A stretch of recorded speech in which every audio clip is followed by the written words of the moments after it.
हमने शहर को दी एक नई पहचान, हम हैं सिंघानिया बिल्डकॉन।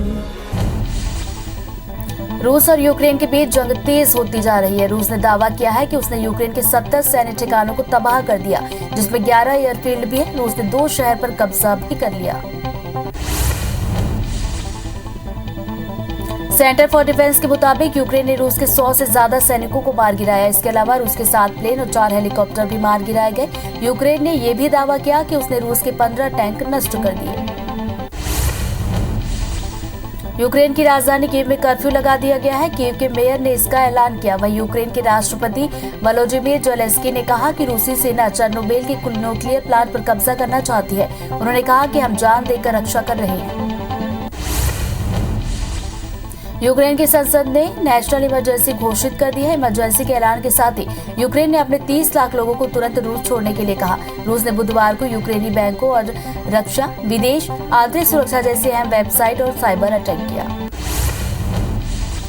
यूक्रेन में रूसी सेना के घुसने के बाद 6 देशों ने रूस पर प्रतिबंध लगा दिया। अमेरिका ने यूएन में कहा कि रूस ने यूक्रेन में घुसपैठ की तो 50 लाख लोगों को बेघर होना पड़ेगा। इससे इतना बड़ा रिफ्यूजी संकट खड़ा होगा जो पहले कभी नहीं हुआ। इस बीच रूस ने भारत के साथ देने की अपील की है। यूक्रेन रूस में बढ़ते तनाव को लेकर नाटो के महासचिव ने प्रेस कॉन्फ्रेंस की। उन्होंने कहा कि नाटो यूक्रेन के साथ एकजुटता से खड़ा है। हम अन्य सहयोगियों से समन्वय बनाकर रूस पर गंभीर आर्थिक प्रतिबंध लगाएंगे। नाटो के महासचिव जेन्स स्टोल ने रूस को कड़ी चेतावनी दी। उन्होंने कहा कि अगर रूस ने यूक्रेन पर हमला जारी रखा तो जवाब देने के लिए 100 से ज्यादा लड़ाकू विमान हाई अलर्ट पर है। हमारे पास समुद्र में 120 से ज्यादा युद्धपोत भी तैयार हैं। यूक्रेन पर रूसी आक्रमण को लेकर नाटो शुक्रवार को वीडियो शिखर सम्मेलन करेगा। वहीं जर्मन चांसलर ओलाफ ने यूक्रेन के आक्रमण पर रविवार को आपातकालीन संसदीय बैठक बुलाई है। उन्होंने कहा कि पुतिन यूरोप में शांति को खतरे में डाल रहे हैं। यूक्रेन में भारत के राजदूत पार्थ सरपति ने बताया कि यूक्रेन में हमारा दूतावास खुला है और लगातार काम कर रहा है। युद्ध के चलते एयर स्पेस बंद कर दिया गया है, जिसके चलते स्पेशल फ्लाइट प्रभावित हुई है। मेरी सभी भारतीय नागरिकों से अपील है कि आप जहां हैं वहां सुरक्षित रहें। कीव में भारतीय दूतावास के मुताबिक यूक्रेन के हवाई क्षेत्र को बंद करने के मद्देनजर विशेष फ्लाइटों को रद्द कर दिया गया। भारतीय नागरिकों को निकालने के लिए वैकल्पिक व्यवस्था की जा रही है। इसके लिए दूतावास की वेबसाइट, सोशल मीडिया पोस्ट और फोन नंबर जारी कर दिए गए हैं। यूक्रेन के राजदूत ने भारत के प्रधानमंत्री मोदी से रूसी राष्ट्रपति व्लादिमीर पुतिन से बातचीत करने की मांग की है। उन्होंने कहा कि भारत इस समय पावरफुल ग्लोबल प्लेयर बन चुका है। ऐसे में यकीन है कि भारत के प्रधानमंत्री की बात रूसी राष्ट्रपति जरूर सुनेंगे।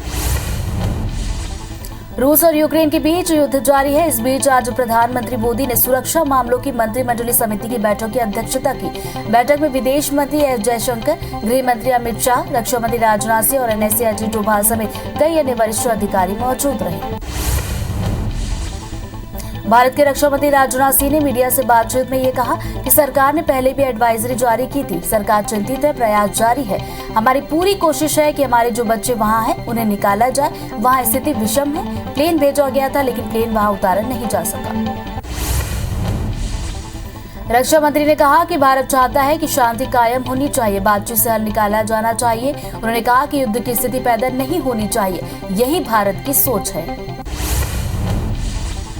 केंद्रीय नागरिक उड्डयन मंत्री ज्योतिरादित्य सिंधिया ने कहा कि भारत यूक्रेन की स्थिति पर लगातार नजर बनाए हुए वहां फ्लाइटों को जाने नहीं दिया गया, जिसको लेकर विदेश मंत्री के साथ भी मेरी चर्चा हुई है। सिंधिया ने कहा कि जैसे ही एयर स्पेस खोला जाएगा, फ्लाइट्स फिर से शुरू कर दी जाएगी। मध्य प्रदेश के करीब 100 छात्र छात्राएं यूक्रेन में पढ़ाई कर रहे हैं। मामले पर कैबिनेट मंत्री विश्वास सारंग का कहना है कि दिल्ली में मध्य प्रदेश के अफसर मुख्यमंत्री के निर्देश पर विदेश मंत्रालय से लगातार संपर्क में है। इसके लिए हेल्पलाइन नंबर भी जारी कर दिया गया है। छत्तीसगढ़ के 70 व्यक्ति यूक्रेन में फंसे हुए हैं। इनमें से 69 स्टूडेंट हैं और एक असिस्टेंट प्रोफेसर हैं। यूक्रेन में फंसे छत्तीसगढ़ के लोगों की मदद के लिए दिल्ली के छत्तीसगढ़ भवन में हेल्प डेस्क भी तैयार कर दिया गया है। प्रधानमंत्री नरेंद्र मोदी ने उत्तर प्रदेश के अमेठी में जनसभा को संबोधित किया। उन्होंने कहा कि चुनावी दुनिया में आने के बाद जिस तरह यूपी ने मुझे अपना बना लिया, मां गंगा ने मुझे गले लगाया, इससे बड़ा जीवन में कोई सौभाग्य नहीं। जनता का प्यार और आशीर्वाद ही सबसे बड़ी पूंजी। पीएम ने आगे कहा, मुझे लगा था कि जब 5वें या 6वें चरण के मतदान खत्म होंगे उसके बाद विपक्ष ईवीएम को गाली देना शुरू करेंगे, लेकिन इस बार उन्हें चौथे चरण में ही ईवीएम को गाली देना शुरू कर दिया है। जब भी विपक्ष ईवीएम पर सवाल उठाने लगे तो इसका मतलब साफ है कि इनका खेल खत्म हो चुका। पीएम मोदी ने वीडियो कॉन्फ्रेंसिंग के जरिए कृषि क्षेत्र में बजट के प्रावधानों को लेकर चर्चा की, जिसमें केंद्रीय कृषि मंत्री नरेंद्र सिंह तोमर ने भी हिस्सा लिया।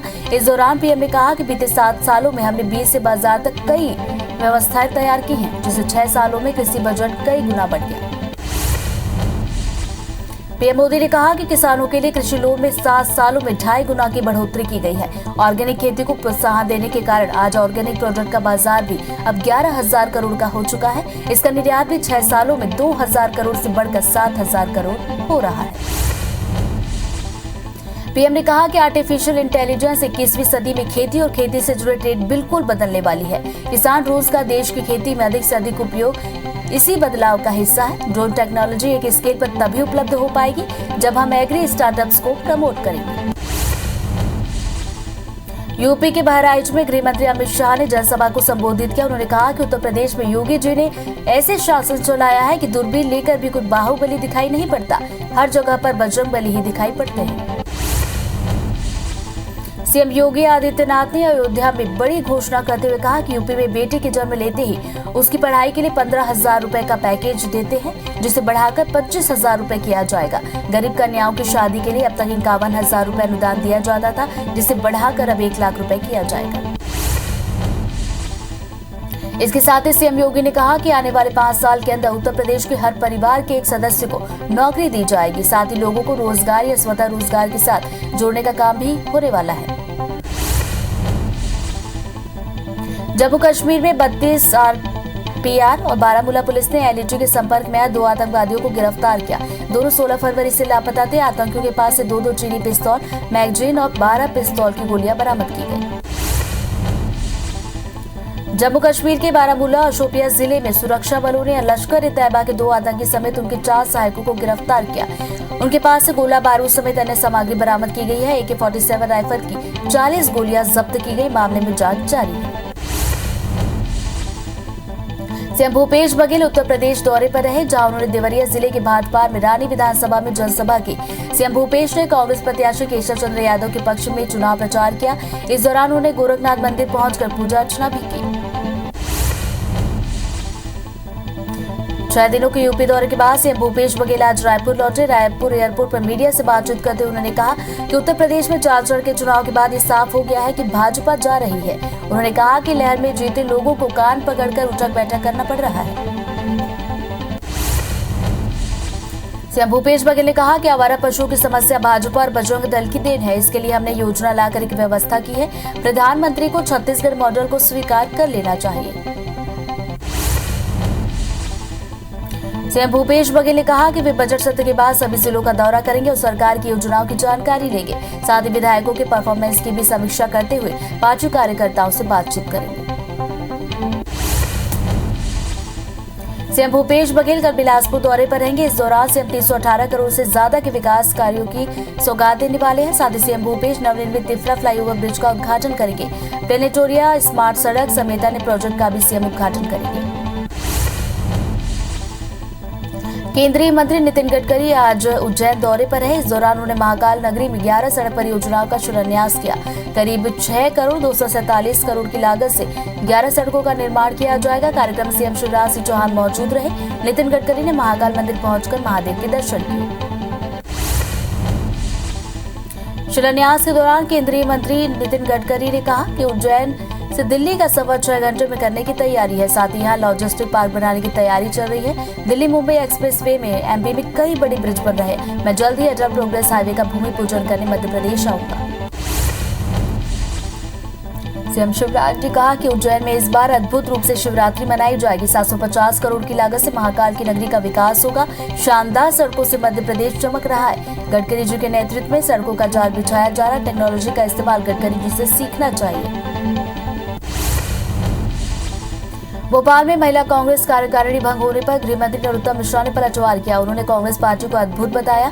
साथ ही मंत्री ने कहा कि कांग्रेस खराब इंजन में डिब्बे बदलती है। वहीं अर्चना जी के कसूर के बारे में भी गृह मंत्री ने जवाब मांगा है। भोपाल नगर निगम के 10 अधिकारियों को लोकायुक्त ने नोटिस जारी किया। लोकायुक्त ने बिल्डिंग परमिशन शाखा के अधिकारियों को नोटिस दिया। नोटिस दिए गए अधिकारियों ने साल 2003 से 2013 के बीच अवैध कॉलोनी बनाई थी, जिसके बाद उन्हें नोटिस जारी किया गया। छत्तीसगढ़ में बीजेपी के प्रदर्शन के बाद कांग्रेस प्रवक्ता सुशील आनंद ने पलटवार किया। उन्होंने कहा कि यूजर चार्ज के मामले में बीजेपी अवसरवादी हो गई है। साथ ही कांग्रेस प्रवक्ता ने कहा कि तत्कालीन बीजेपी सरकार में ही यूजर चार्ज को लेकर कानून बना था, लेकिन आज केंद्र के दबाव के कारण सरकार यूजर चार्ज लेने को मजबूर हो गई है। एमपी महिला कांग्रेस की कार्यकारिणी भंग होने के बाद प्रदेश की राजनीति गर्मा गई। अर्चना जायसवाल को हटाए जाने को लेकर गृह मंत्री का कहना है कि कांग्रेस एकमात्र पार्टी है जिसमें खराबी इंजन में है और बदले डिब्बे जा रहे हैं। मध्य प्रदेश में मेडिकल की पढ़ाई हिंदी भाषा में भी कराने की तैयारी पूरी कर ली गई है। अप्रैल से एमबीबीएस फर्स्ट ईयर से ही हिंदी भाषा में इच्छुक छात्र छात्राएं पढ़ाई कर सकेंगे। इस नई कवायद को लेकर आज चिकित्सा शिक्षा विभाग की बड़ी बैठक हुई। चिकित्सा शिक्षा मंत्री सारंग ने बताया कि भोपाल के गांधी मेडिकल कॉलेज में पायलट प्रोजेक्ट के रूप में इसे शुरू किया जा रहा है। इसे बायोकेमिस्ट्री, एटोनॉमी, फिजियोलॉजी विषयों को हिंदी में रूपांतरित किया गया है। साथ ही हिंदी में मेडिकल एजुकेशन की यूट्यूब पर भी पूरी जानकारी और पाठ्यक्रम उपलब्ध रहेगा।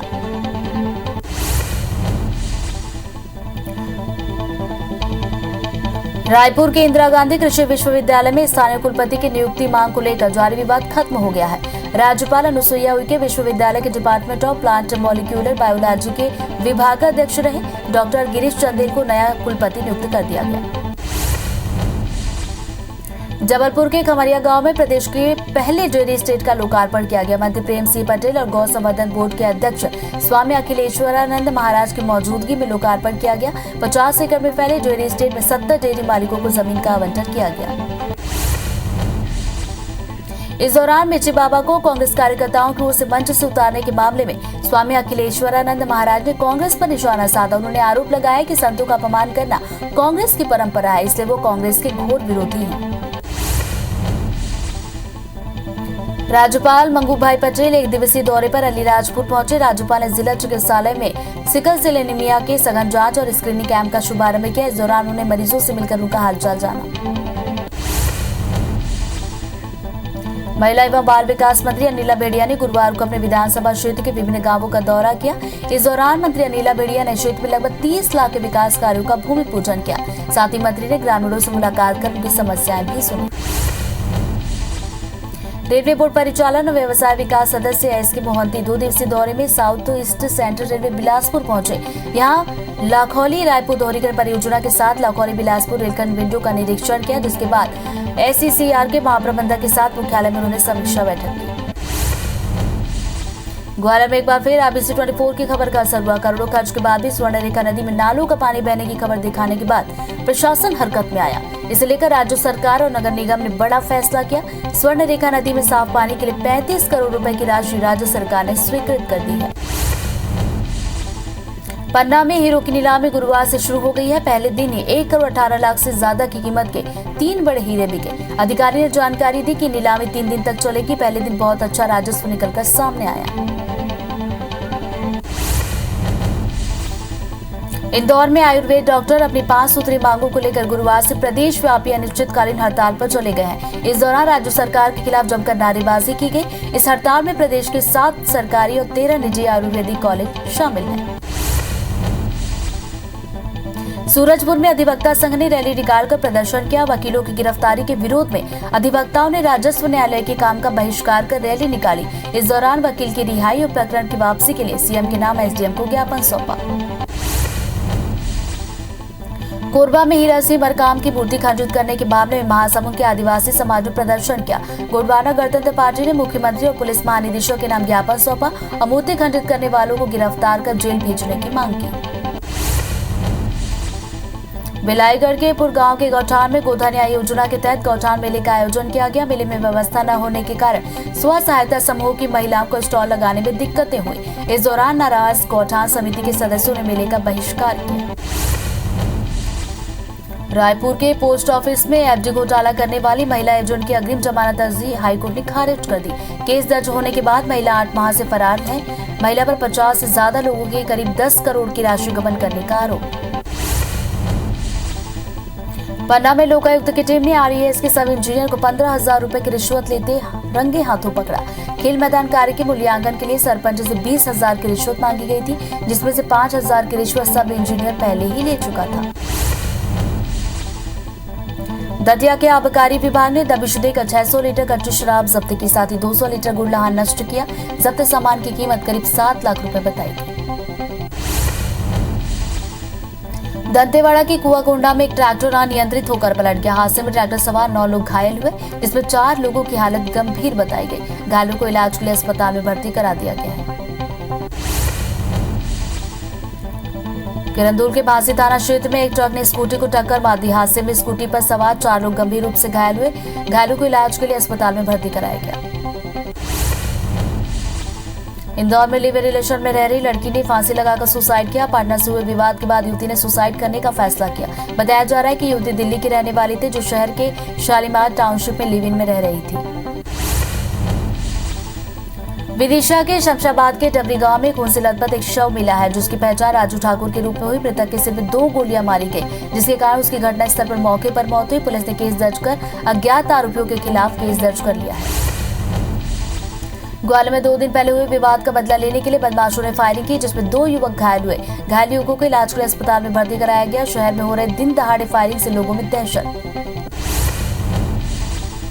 राजनांदगांव पुलिस ने गाय का मांस बेचने वाले आरोपी को पकड़ा है। पुलिस ने बताया कि मांस का अवैध परिवहन करते हुए वाहन को जब्त किया गया। फिलहाल आरोपी के खिलाफ मामला दर्ज कर लिया गया। ग्वालियर में गैंगरेप के एक आरोपी को पुलिस ने दतिया से गिरफ्तार किया। आरोपी और उसके दोस्त ने नौकरी लगाने के नाम पर युवती के साथ गैंगरेप किया था। आरोपी ने लड़की को करीब 2 माह तक अपने पास रखा और उसके साथ शारीरिक शोषण किया। विदिशा के गंज बसौदा में एक 60 साल की बुजुर्ग की हत्या का मामला आया। पुलिस के मुताबिक मृतक के शरीर पर चोट के निशान मिले हैं, जिसके आधार पर पुलिस अज्ञात आरोपियों के खिलाफ मामला दर्ज कर जांच कर रही है। जांजगीर थाना क्षेत्र के 14 दिनों से लापता प्लम्बर की सड़ी गली अवस्था में लाश मिली है। चौक के पास से मृतक का बाइक भी बरामद हुआ है। बता दें कि मृतक की पत्नी ने 10 फरवरी को गुमशुदगी की रिपोर्ट थाने में दर्ज कराई थी। तब से पुलिस उसकी तलाश कर रही थी। नशे के खिलाफ बिलासपुर पुलिस की कार्रवाई लगातार जारी है। इसी कड़ी में स्पेशल नारकोटिक सेल और सिगरेटी पुलिस ने सिरप के बड़े खेप के साथ युवक को गिरफ्तार किया। युवक बड़ी मात्रा में प्रतिबंधित सिरप का परिवहन कर रहा था। धमतरी में अर्जुनी पुलिस ने 3 जगहों पर दबिश देकर 7 सटोरियों को गिरफ्तार किया। आरोपियों के पास से हजारों रुपए का सट्टा पट्टी, 41,000 रुपए नकद और 4 मोबाइल बरामद किए गए। फिलहाल पुलिस आरोपियों के खिलाफ मामला दर्ज कर जांच कर रही है। मुरैना पुलिस ने एटीएम लूटने वाले गैंग को हरियाणा के पलवल से गिरफ्तार किया। आरोपियों ने एटीएम को गैस कटर से काटकर लाखों रुपए की चोरी की थी। इंदौर पुलिस ने शादी समारोह में चोरी करने वाले 2 आरोपियों को राजस्थान के भरतपुर से पकड़ा। आरोपियों से नकदी समेत 27 लाख के जेवर बरामद किए गए। आरोपियों ने सराफा व्यापारी के घर से 40 लाख रुपए की चोरी की थी। इंदौर में डकैती की योजना बनाते गिरोह के 5 सदस्य को पुलिस ने पकड़ा। पकड़े गए आरोपियों से धारदार हथियार से सोने की चांदी के आभूषण और महंगी घड़ियां, मोबाइल फोन, बाइक भी बरामद किया गया। मामला हीरानगर थाना क्षेत्र का। ग्वालियर के हजूरा थाना क्षेत्र में हुए चोरी मामले में पुलिस ने किया खुलासा। पुलिस ने 25 लाख के चोरी के आरोपी को दिल्ली से किया गिरफ्तार। गिरफ्तार आरोपी के पास से करीब 2.5 लाख रुपए के गहने हुए बरामद।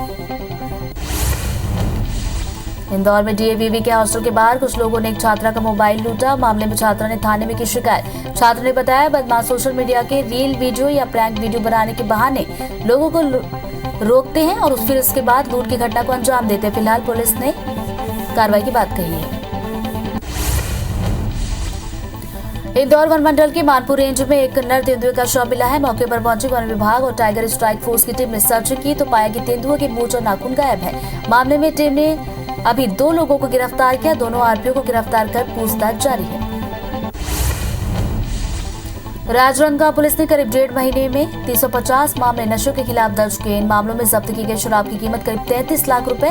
पुलिस ने 350 प्रकरणों में कार्रवाई करते हुए 360 आरोपियों को किया गिरफ्तार। दंतेवाड़ा जिला अस्पताल को नई एम्बुलेंस की सौगात मिली। सौगात दंतेश्वरी रिलीफ सोसाइटी ने दी। एम्बुलेंस के मिलने से जिले वासियों को काफी राहत मिलेगी। जिला अस्पताल से रेफर होने वाले मरीजों को ये सुविधा दी जाएगी। जिले के कलेक्टर ने इस एम्बुलेंस को हरी झंडी दिखाकर किया रवाना।